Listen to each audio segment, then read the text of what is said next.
Every day I see my dream. Every day I see my dream. Every day I see my dream. Every day I see my dream. Every day I see my dream. Every day I see my every day I see my dream. Every day I see my dream. Every day I see my dream. Every day I see my every day I see my dream. Every day I see my dream. Every day I see my dream. Every day I see my every day I see my dream. Every day. All right, what's up, everybody? Welcome to your Week 3 OGFFL Fantasy Football Show. I am, of course, your host, your commissioner, Mr. Rob Triano. Welcome. I just got to say, it feels good to be back on video in front of all of you, watching me. I got a draft board in the background as our background. I don't know how long that's going to last. It's probably going to go to the curb soon once cardboard is due. But in the meantime, it's still here, so it's sticking with us. We'll go right into it, guys. I don't want this video to be long. We got a big show. I did a lot of research for this one. I wanted to bring it back with a really good starter. But first things first, we got to congratulate, of course, George and Joe on their weekly high scores. Congratulations. Give them all a round of applause, guys. Congratulations. We also have the congratulations to Rich and Mark and Gio, as they're the only two teams currently undefeated. And we do have to take some condolences on that same remark to Ramiro and myself, as we are the only two teams left that are defeated. That's right, we are 0-2, but somebody will be the only defeated team left, as Ramiro and I face off this week. As I'm looking right now, it's not looking good, but we'll talk about that later on. So what I did today, and what I'm going to do for this video, is do a little team analysis. What I see so far from each team after 2 weeks. Now, I didn't get a chance to do a little preseason review. Everyone's team kind of looked good. I think there was a couple teams that kind of like stood out that they don't really look like they have a good chance this year, but maybe. But now after week 2, we get some really good analysis here. So there's two teams that, in my opinion, there's no doubt in my mind that these teams are headed for the playoffs. First team, I hate to say it, it's Miguel's. As I said, it's very sad to say, but as long as his running backs stay healthy, a.k.a. Leonard Fournette, and Rodgers is okay with that knee, this team could easily go 10-3 to finish the season. You know, listen, not everyone goes undefeated. It's very hard to go undefeated. You face some teams good, some of their best weeks of the year. I can easily see this team going 10-3 as long as they stay healthy. And all he really needs to do is to find 2 wide receivers that average 8 to 10 points right now. At this moment in the league, 8 to 10 points is a flex spot. Not even a number 2 wide receiver spot. It's a flex spot in our league. That's how many high points have been scored. So if he can find that with those 3 running backs, it's a solid team right there. Not many holes. As I stated right now, wide receiver 2s are averaging 12.25 points per game.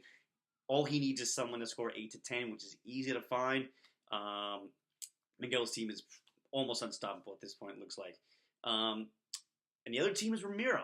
I know, very surprising. An 0-2 team. How could they look like a team that's definitely headed to the playoffs? Well, right now, he has the best 1-2 punch at wide receiver, Antonio Brown and Michael Thomas. They may be 1-2 rest of season going forward.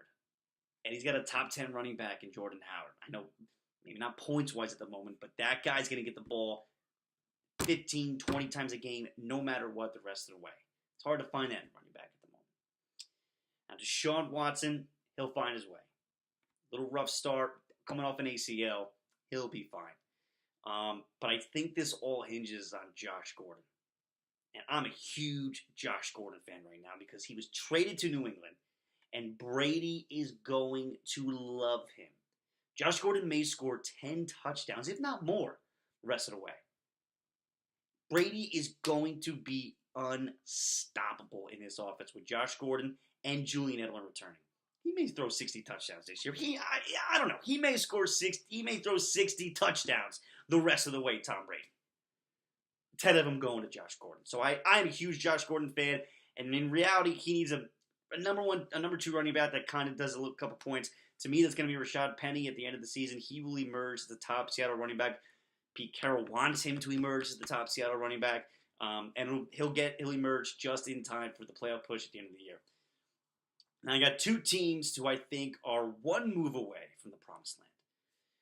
The first team is Richard Mark, and I think they just made that move. Unless somebody comes in with a counter offer for Le'Veon Bell, I think they just made that move. Now they're trading away Alex Collins and Philip Lindsay, who was a nice pickup, but they're definitely set. So Andrew is buying low on Alex Collins. I'm an Alex Collins fan.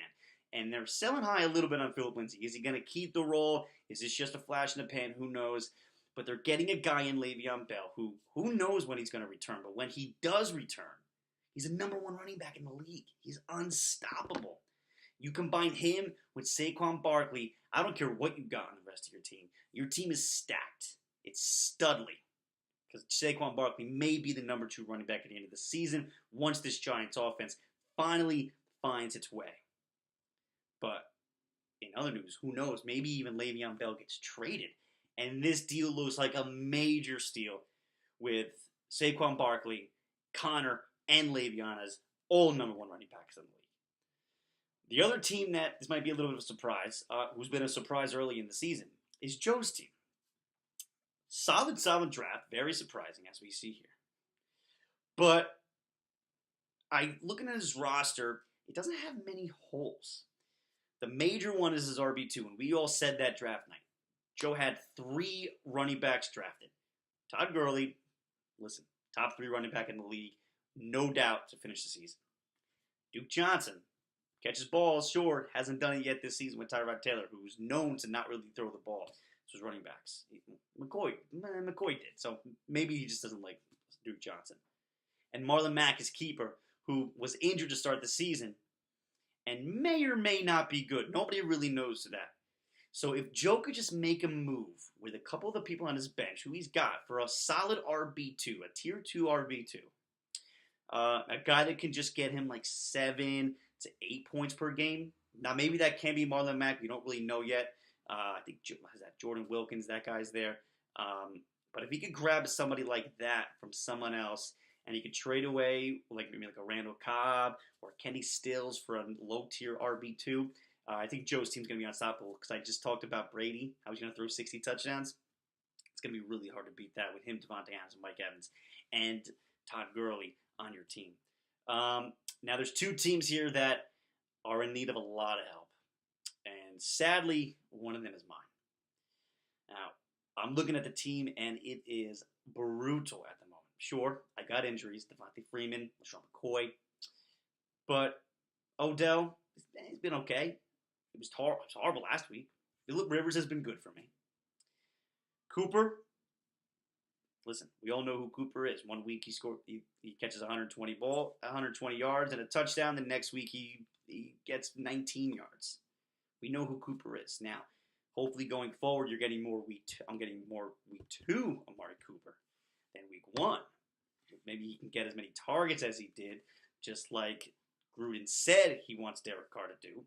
Then I got a good guy there. But I got Demaryius Thomas as well, who's a solid possession receiver who had a couple drops last week. He would have had a better game. But overall, this team is just, it's not that good. My RBs look awful. I've got Alfred Morris. Hopefully, Giovanni Bernard and Matthew Stafford are my saviors for this week so I don't go the dreaded 0-3. Because if you start 0-3, you better start packing your bags.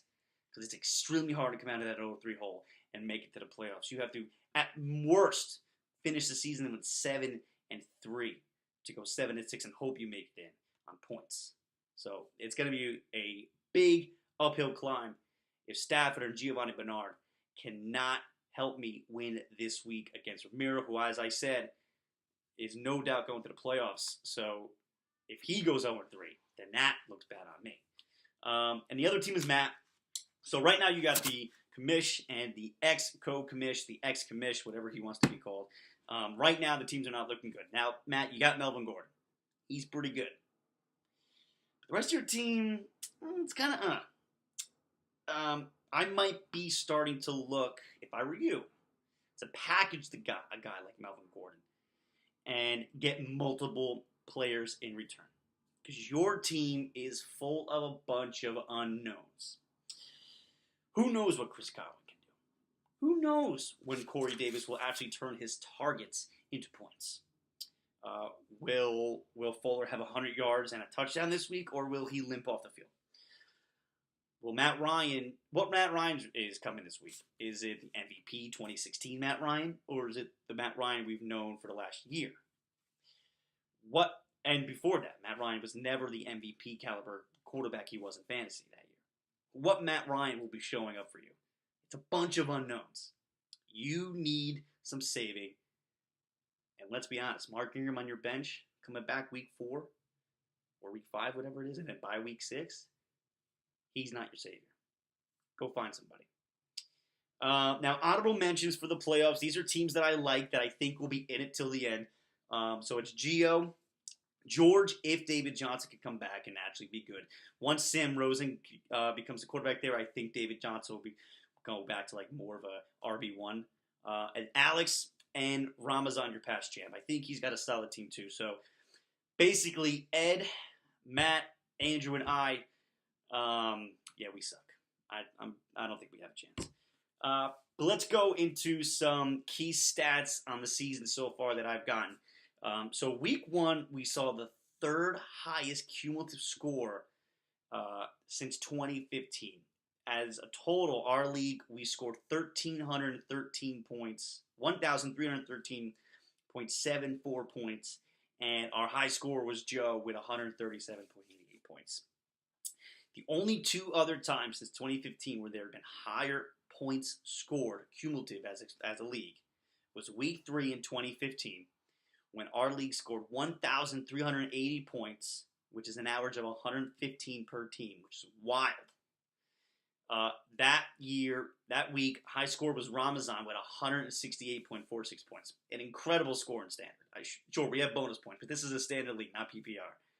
And week 1 of 2016, so 2 out of the top 3 have been week 1s of 2016 with 1,319.8 points, and your high score that week was Alex with 130.72.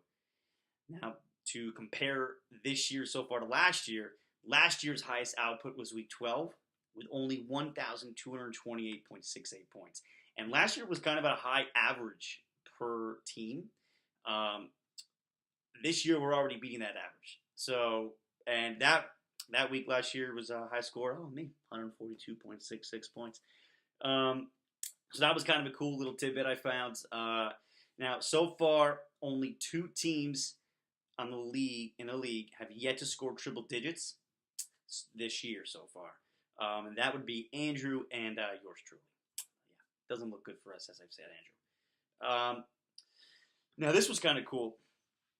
We're looking at now rankings points. As you guys know, rankings points are total wins against every other team that week, and so far for the season that you would have gotten. Now, only 2 out of the last 18 playoff teams have started the year with less than 9 rankings points, which, like I said, is total wins, in the first 2 weeks. That's 11%. So basically, those this year that have scored under 9 points are already in the hole, and they only have an 11% chance of making the playoffs after 2 weeks. Those 2 teams out of the 18 that made it into the playoffs those years was Joe in 2015. He had 5 points after 2 weeks. And Alex last year, he had 6. Now, week 3 was big for those teams as both those teams won that week, and they scored high points. Joe ended up with 8 points that week, and Alex ended up with 7. So right now, after 2 weeks, you've got 3 teams with less than 9 points. It's Ed with 5, me with 3, and Andrew with 3. It's not looking good. Not looking good. You know what? No matter what my team does this year, you're still getting videos. You're still getting newsletters. I'm still going to be rocking it for you guys. Don't worry about that, George. I know you've been asking. But on the flip side, every team leading in the rankings points after week 2 has made the playoffs. So we can all give a round of applause to Rich and Mark. Congratulations. You guys currently lead in the rankings points. As you'll see in the newsletter coming Saturday, you guys are already in the playoffs. Congratulations. No one's ever been top rankings after 2 weeks and not made the playoffs. So congratulations. You guys can just ride your smooth train to the playoff promised lands and have fun with Le'Veon Bell in the playoffs. So that's it for me, guys. So what you're going to be looking out for in this week's newsletter is our Week 3 matchups. We'll go over put a little bit key stats or key facts going into the week for each matchup. We got our rankings that are going to be coming out. Our Week 2. So after Week 2 rankings, the return of the Blazing Picks, your fantasy MVPs so far, your leaders in the league per division, and the keeper watch. Everyone's keepers. Who's been dropped, who's been traded, all that. Those will be in the newsletter coming Saturday. So that's it, guys. Welcome back. OGFFL, the Fantasy Show, is back. We'll be coming to you every week, hopefully on Wednesday nights. And I'll be seeing you guys soon. You get your newsletter on Saturday. And good luck. Oh, don't forget, Jets, Browns, tomorrow night. See you guys. Every time I dive in my pool, it's hard to be humble when I do the breaststroke through an underground tunnel and come up on the other side in a jacuzzi, being greeted by 2 naked models with suds on their booties. They give me hugs and lots of kisses, and they ask me